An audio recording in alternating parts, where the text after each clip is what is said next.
Hey, hi, not hey. Hi, welcome to CCTV, Channel 17, live at 525, the Preservation Burlington Show. Preservation Burlington's a nonprofit 501c3 organization whose mission is to preserve and protect the historic architecture and livability of Burlington through education and advocacy. I'd like to thank everybody for tuning in and sort of explain this month's show. My co-host Lisa and I would like to discuss, there's been a lot of development in Burlington. There's a lot of stuff going down on the south end. So we don't have a guest per se. We're going to rely on our own opinions. No, not our necessarily own our own opinions. opinions, but we thought we would give people a sense of where to go for resources when they're trying to understand what they can and cannot do with their historic buildings, when they're listed, if they're not, or if they just want to be really good stewards of their buildings, right? Yes, and in light of all the things going on all over the place, people are noticing infill construction happening. They're noticing additions to historic buildings. I know that the YMCA is going through the zoning process right now. It's been through once before. It's not substantially changed, but these are going to be dramatic construction projects associated with historic buildings, and the neighbors have come to us in the past and said, hey, what's going on? What sort of advocacy? Is this good? Is this bad? Right. And we're hoping to have a conversation that sheds a light on some of these practices. Right. But first, Oh yeah. we want to talk about a little bit what's up on our calendar, because there's a bunch going on this weekend. Yeah, right? this weekend we have the Ramble coming up, right? Yes, we do, and a couple of tours. So if you go to preservationburlington.org, there's some information about these tours. And I'm a Mac girl, so I'm going to try and scroll on. Go to the arrows. Go to the arrows. The arrows. Okay, the arrows. So we've got the ON neighborhood walking tour that starts at 10 at the William Wells statue in Battery Park. Yep. And then the Elmwood Cemetery tour from 2 to 3 on the same day, right? Right, all through the Ramble. And we'll have a table set up at the Ramble with information and T-shirts and buttons and all kinds of stuff there. So. Yep. And Elmwood Cemetery is always awesome. There's so many great characters. Yeah. Or people. Well, you know, because I think the last time we did it in character. So we Yes, dressed we up did. like some of the people We in the told cemetery. a lot of the stories. There's Yep. just a lot of really great history in there. We're also doing on August 13th, the Little Jerusalem Lost Shul tour. That's going to be really interesting. And on August 20th, a walking tour of Burlington's Little Jerusalem. And Aaron and Jeff are really passionate about this. It's been an amazing, really world-renowned save of this discovery in Burlington. And they really do a great job presenting it. It's, I don't know if it says how long, you know, it's a pretty long tour or, you know, and discussion about it, but it's really pretty neat and interesting because this neighborhood, unlike urban renewal in the Italian neighborhood, this neighborhood is still pretty well intact. That's how they found the mural. That's an amazing thing. Yeah, there's a lot of history there that people don't necessarily realize, right? And then in September, mark your calendars, we're going to be doing the Art Hop walking tours again, right? Art Hop walking tours in September, and then just foreshadowing for October, we're going to be doing our annual meeting. And awards. And awards. So people need to go to the website and nominate projects that they think and houses they think deserve an award. We haven't set the exact date yet. I think we're working on that. I think we're aiming for the middle of the month somewhere, right? And our speaker's Bob Blanchard. He's agreed to talk about his new book, Lost Burlington, which... Have you read it yet? Have you seen it? Jack read it. I have it. I haven't read it yet, and I've read the front and back a little bit because the title Lost Burlington makes me a little sad, and I don't know if I want to know about it. But you know, the upside is so much of our historic fabric is intact. You know, so there's some monumental things that are gone, and he talks about certain different things. Obviously, the urban renewal and the Italian neighborhood stuff. He touches on all that, so I'm definitely going to get to it's next up on my list of books on the nightstand. It's definitely on my to-read list too, because I like to learn about what a community has lost, because that I think gives us a lot of context and a little ammunition to prevent stuff like that happening again, hopefully, right? So if we know what was there, maybe we can do better and not let things slip away in the future. That's a healthy approach. I appreciate that. But you're a historian. I am. You know, I am. I'm not. I'm just trying to save the stuff that's here. So you're kind kind of a historian too. Yeah. And I'm just like, I don't want to lose anything. Yes. People come to me and they go, do you think this is worth saving? Generally a garage, a house, anything. And I'm like, I'm the worst person to ask. that. I'll always say yes. Yeah. Yeah, I mean, there's so many criteria for saving it though too. I mean, significance aside, embodied energy and where does it go and disposal and all that stuff. So it's not an easy question and it's not an easy answer. There's no black or white. I was going to say something rude, but there's a lot of gray. I can't A lot swear. of gray area. A lot of gray. Yeah. Well, luckily every time it comes up, I have my soapbox with me right in the car, Which is? so I can hop up on my soapbox. Oh, you actually have a soapbox. Yep. Oh, okay. Just so I can wax philosophic every time I have to. It's right there. One of these days we're going to show up, you're going to be on a corner just standing there Just standing spouting there, off. yep, Like, exactly, with a right corner placard, Memorial yes. Auditorium or Yes. the cathedral or somewhere. I'll be there. But that's a really good point is, how do you determine what is worth saving or significant or important when I think I already said everything. Oh, so I should just zip it and go no, home, no, right? no. Realistically, you're right. Yeah. What, and so back to infill or new construction, new additions on historic buildings, right? Oftentimes, I will be honest, I mostly dislike what the design tends to do and how they impact the historic structures. But more often than not, they add value, they add square footage, they add use to historic buildings that were otherwise becoming obsolete. Right. Right. So there's the upside, and I totally respect that. And often, just like the YMCA, it saves a historic building on the corner of a main corner in Burlington, and that building will now look like it always did. It'll have kind of a new building behind it. I didn't say anything rude.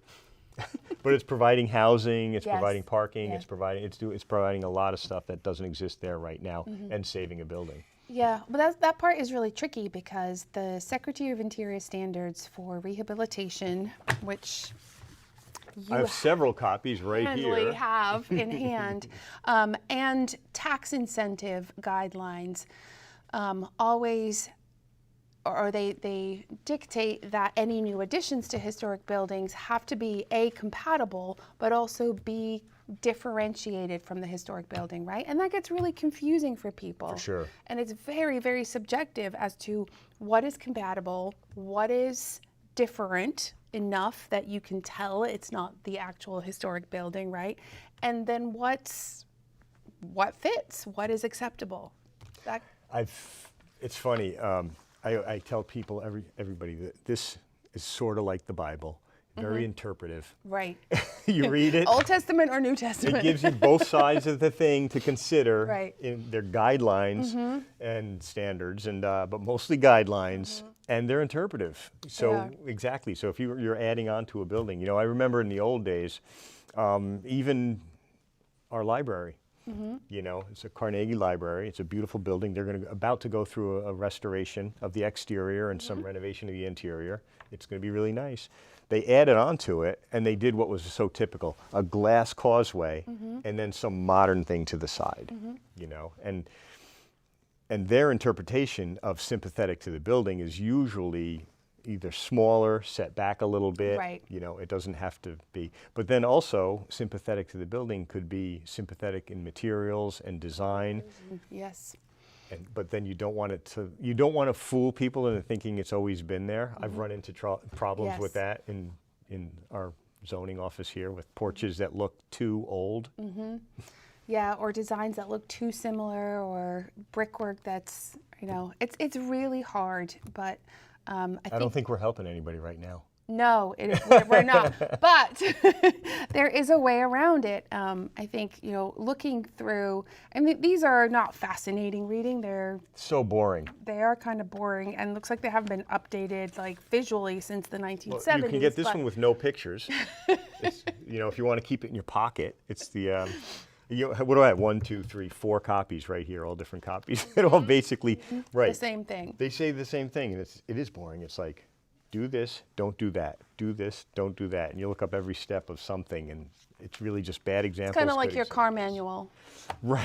You read it when I don't know, hopefully it's indexed a little bit better. You can find stuff. My porch fell off. How do I put a nice new porch on my old house? Yes. You go to porches. Yep. Yeah. And I think, are these free? Can anybody get these, or do you have to pay for them? They're online all the time, so they're free online. They were free. It's been a long time since I've purchased one. But no, you know what? I want to say, well, okay, you pay for shipping. So I just got the latest guidelines on flood adaptation for historic buildings. Because, say what you will about our federal government, they're spending a lot of time, money, and effort to gather up people that have a lot of expertise and then give people ideas about how to deal with things. Especially historic buildings. We have climate change. We have tragic flooding right now going on in our state. Yeah. And you can get It's this just for gonna the get cost of worse. shipping, which is like $6 or something. Yeah, if you want it that way, but it is available online right away, right? So anybody For can sure. download or look. And there are also lots of documents and preservation briefs that people can turn to help them decide how to fix something, restore something, save something, whatever other verb you want to put in there. I think we're lucky too again, I'm really going to bat for government organizations right now, but I think we're lucky in Burlington because we do have a comprehensive ordinance. So a lot of this stuff has been hashed over for years and adapted. It got quite a rehashing some 10, 15 years ago. Yep. Yeah. And they're going through a process right now reevaluating things. So there's a lot of expertise and a lot of opinions right there in our ordinance, which tries to spell it out. I know it's online. It's not always the easiest thing to access, but also by and large, with the process being the Design Advisory Board, which I've been associated with, which is non-binding. It just exists to help you get through the process and say, this is okay, this is probably not okay. And the DRB, which then would say yes or no. And It's we have a confusing planning having commission. DAB and DRB. I know. Well, they were even more similar in the past. So but yeah, those are a lot of the hurdles, for And then people. we have some really great resources at the state level as well, too. Our state historic preservation office is always, they're under water. Literally and figuratively right now. They're really busy and they have a really hard time keeping up with anything, but they try to be as responsive as possible, and there's a wealth of knowledge there and expertise that I think people don't really realize is there. They really are a great resource, but a lot of people sort of see them as an adversary because they get pulled into a project when there's some contentious issue oftentimes, right? That's a really good point too. I think, so often, I tell people ordinances are for the people that want to obey the rules. A lot of people break the rules and then they're mad. And then people that want to obey the rules get sometimes confused or put off by, like you said, how confusing it can be and some of, not loopholes, but some of the hurdles you have to surmount, But I will say again that most of the resources are there, and the people that do want to figure out what to do and want to have more upfront hassles, finding out the information and what steps you have to take, smooths the project out at the end. It's often like when in the past when I'm working with people on a historic home and they want to add an addition or they want to remodel something, and I always tell them, I know it's expensive and it takes extra time to hire an architect or a designer, but it's worth it because then they give me a piece of paper that we can follow. Boom, boom, boom. If you don't do that, we're going to figure it out on the way, and it's going to take just as much time and money to do it that way. Yeah, for sure. And you're going to end up happier with the result that way too. Smoother and quicker usually. Yeah. Which saves money in the long run, right? Right. There's less contentious issues going on. I wanted to just bring up this one too, since I brought most of these, and like I said, there's some others that I didn't bring, but this is a new one out too, and this is guidelines for the treatment of cultural landscapes. So can you define what is a cultural landscape? Well, we struggle with this at, obviously, the inn at Shelburne Farms. Yes. Shelburne Farms is a cultural landscape. It's been there a really long time. And blah, blah, blah. It's also a National Historic Landmark. Exactly, right. So I picked this up because the museum. I work at the museum, and we have gardens and apple trees that were planted by Electra Havemeyer Webb. And the museum is now 75 years old. So a lot of the footprint of the museum is actually now technically a cultural landscape. Perhaps the ordinance in Shelburne doesn't worry or care about that. Because we're a not-for-profit, a lot of times we're exempt from some of the rules. If we're not taking federal money, we're exempt from the rules but it's a good thing to be aware of, and in that's so I got it there. So where's another cultural landscape? Help me work with me here. I'm embarrassed to say I don't know. Dan Kiley. Well, obviously that one. Dan I thought you were Kiley talking like landscape. something on the scale of Shelburne Farms. Yeah, that's true. I mean, down south there's the Billings. Billings. Yeah, we don't have a lot of cultural landscapes in Vermont because we're so the Green Mountain National Forest, and we a lot of natural landscapes, but not so many things created. Yeah, and that is the one here in Burlington, the Cathedral of Immaculate Conception landscape that we are still in limbo with, right? And trying to figure out what's going to get saved and how. So, does this address how to go about saving a property like that? I don't. Would that be valuable for somebody to read if they're embarking on an advocacy effort? No. It's just like these. It's more of a nuts and bolts about, I have one that's considered Being steward of... The next people that purchase the Cathedral of Immaculate Conception and want to save it and want to utilize that will get a lot of information in that about what's important, what to retain, how to retain it, that sort of thing. Much like all of these. This is the. Did I hold this one up already? No, This is the one that holds all four, right? It's guidelines for preserving, rehabilitating, restoring, reconstructing historic buildings. So, depending on what you're doing, if you're preserving, which is not doing anything except keeping it from falling down, rehabilitating, changing the use, restoring it because it flooded or burned down, or reconstructing it because it burned down completely, and you want to build a new one, this would tell you all the things to do. It sort of encompasses a lot of the other ones all in one. Yeah. It's equally as boring as the others. I don't know if it's boring. I bigger. like it. I think they're really interesting. You learn a lot about what goes into evaluating a historic building, or understanding it and its place in the context of the era it was built in and why it matters for today. So I think they're really important to have. It does help that. The pictures are great. The big question for folks is usually preservation, restoration, rehabilitation. Those are the three big ones. Reconstruction, everybody understands, but sort of what those things encompass. Right. Conservation, you think of conservation with landscapes, and it's part of architectural conservation as well. But I tend to think of that as screwing down on the parts. The things you're trying to conserve and keep from disappearing. Preserving is the umbrella of that. You just want to not let the thing fall apart. Restoring, obviously, like I said, is. Restorations pick a period in time, right? Right, and I think a lot of people really struggle with the preserving versus restoring at the same time. Rehabilitating is also kind of nebulous out there, but a lot of people think that the act of restoration is preservation, and sometimes it is and sometimes it isn't, right? Right. Right. More often than not, it's not. Yeah. And that's the part I always forget, because I say restoration is all-encompassing. We're going to bring this thing back.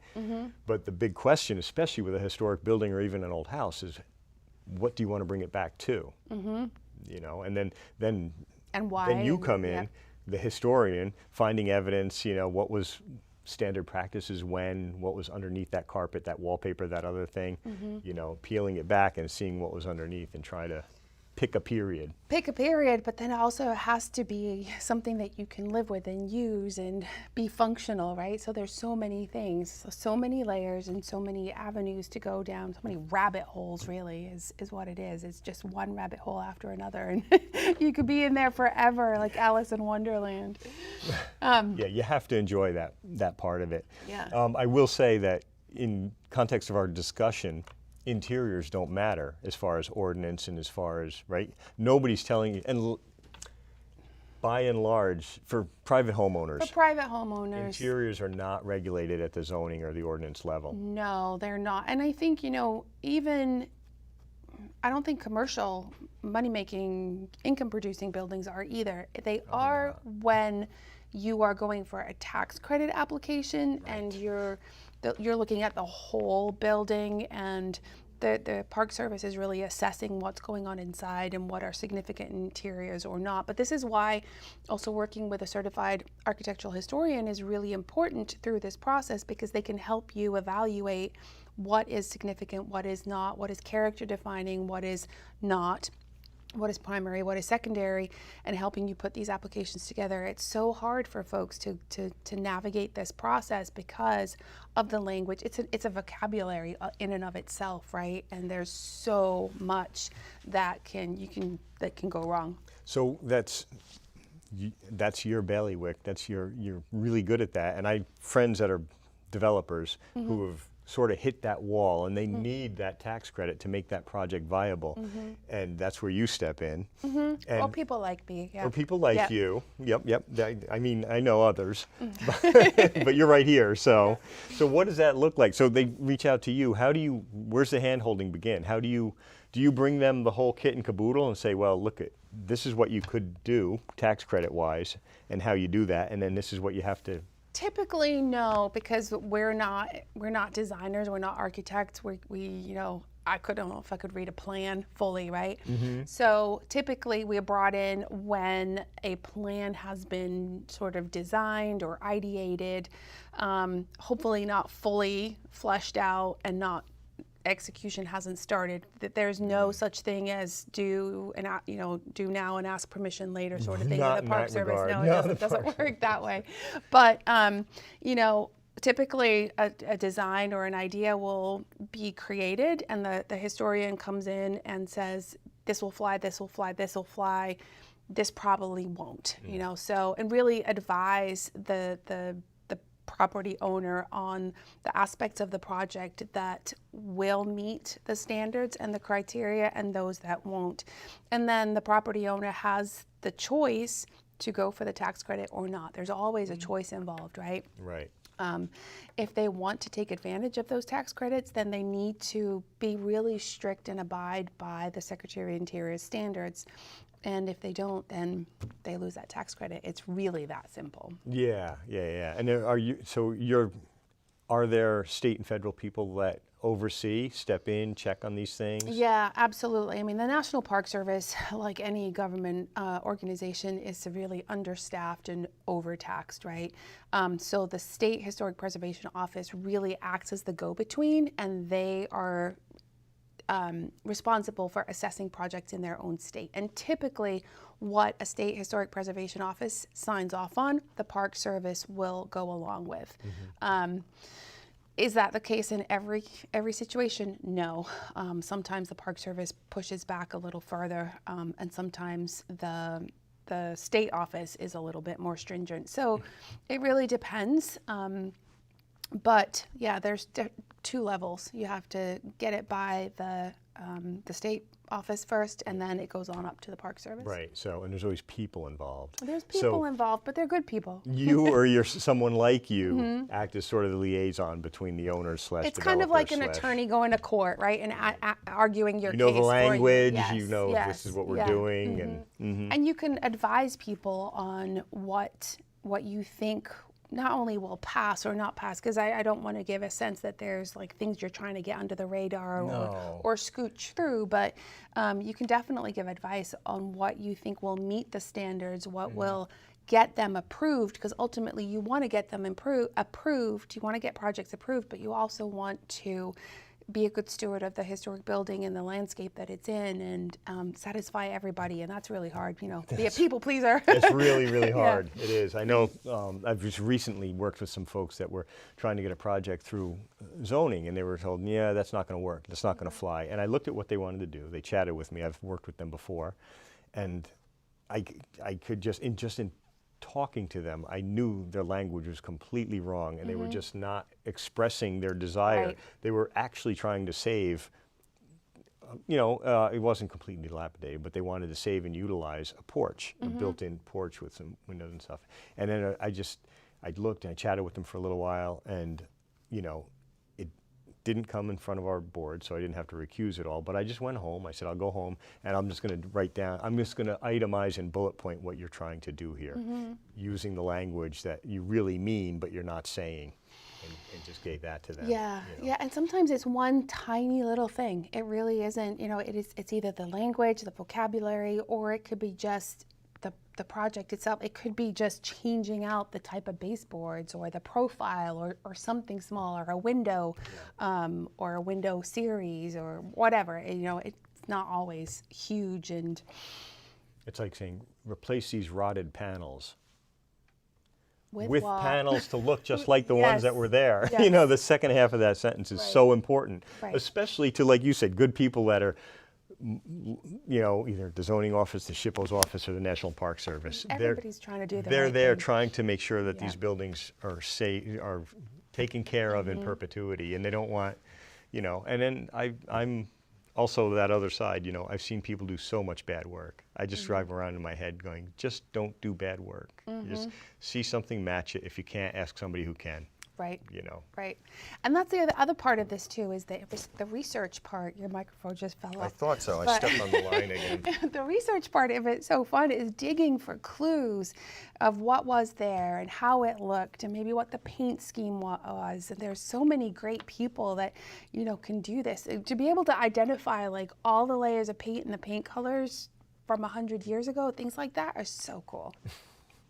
I know. I'll never admit this again, but I kind of like when I see some rot on a building, because I can address the water issue, and then I can look at how beautiful that trim or that cornice was, and I can do it. Yeah. As if I were doing it the first time, and it's got to match, I think you just brought up an important point. I don't know if you know that you did it or not, but I think one of the big things too is when you get the chance to educate a property owner on what features of their building are important and why, when they understand, when they know what they're looking at, because there's so much with historic buildings and landscapes too, like our cultural landscapes we were talking about.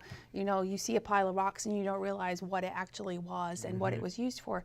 When you understand those things, it gives you such a bigger appreciation for that building, that place, and people can really get behind it. It's the not knowing what you're seeing that makes this whole issue so much bigger and more complicated than it really needs to be. Yeah, that's true. That's especially in Burlington, where there's such a broad range of architectural styles, architecture. The lumber industry on the waterfront was an amazing plethora of styles and types of moldings and interior and exterior and everything. It's like, so people look at it and they can easily become overwhelmed, and not know what was when.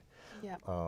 Yeah, that's a big conversation. I smell a workshop, Preservation Burlington workshop. We haven't done one in a long time. It might have been a window one or something else after. I think, one thing that is near and dear to my heart, because I live in one, is, 50s houses and why their simplicity is, important, and what they represented in a change in how people lived, and how they interacted in the home inside with each other, and all those things, and the transition from big front porches to backyard decks. Like, there's so much there. It's so fun. Yeah, it is. And I just looked at I helped a homeowner in discussion. He wants to save his hockey house windows. Horizontal 2/2s, and he goes, "Have you ever seen windows like this before?" I said, "I have, and and I've salvaged some in case you needed some parts." And Thank you, actually. as I drove away from his house, sure, the couple around him had already replaced their windows, but just going through the neighborhood up there, I'm like, "Oh, there's one. Oh, there's a house that replaced two, but look, they still have all these original ones." Yeah, And, I think and that 50, 60, 70, 73 years ago, those windows are still performing. Yeah. And Yeah, you're will talking about for the 1/1 awning windows, right? No, these are double hungs. Oh. 2/2. I'm going to get in the weeds in a minute. I know we have to wrap up. I had compression jam liners out of wood, fluted wood, compression jam liners with just actual springs.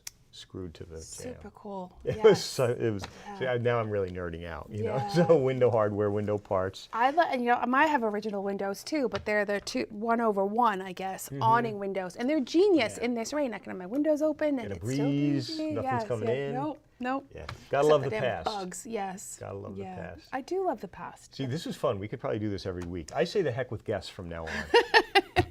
Well, we got to do something that is interesting for the viewers out there as well. True. And we have But to drag Bob I on hope here. this helped. I don't know how much time we have, but I just wanted to let people know to go to mps.gov.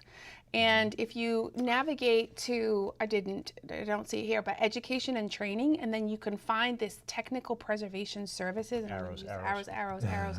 And you can find so many different publications. If you go down here, you can see all kinds of information about the preservation tax incentives, the Secretary of the Interior's standards, which is these 3 different booklets that we've been throwing up here or showing. But under TPS publications here on the right, reading the preservation briefs, these are really good little documents that address everything from how to replace a window or what to do with, stucco siding or historic materials. There's something for everything here. It's a great resource. And they're just fun for just learning about historic materials too. I don't know what else is on here, but yeah, there's all kinds. You could go down a rabbit hole here too. Do a deep dive. Go to preservationburlington.org with questions. Thank you for tuning in to CCTV Live at 525 and Preservation Burlington. For more information on Burlington history, our tours and events, or to get a marker for your historic house, go to preservationburlington.org. And we'll see you next month. Thanks. Bye.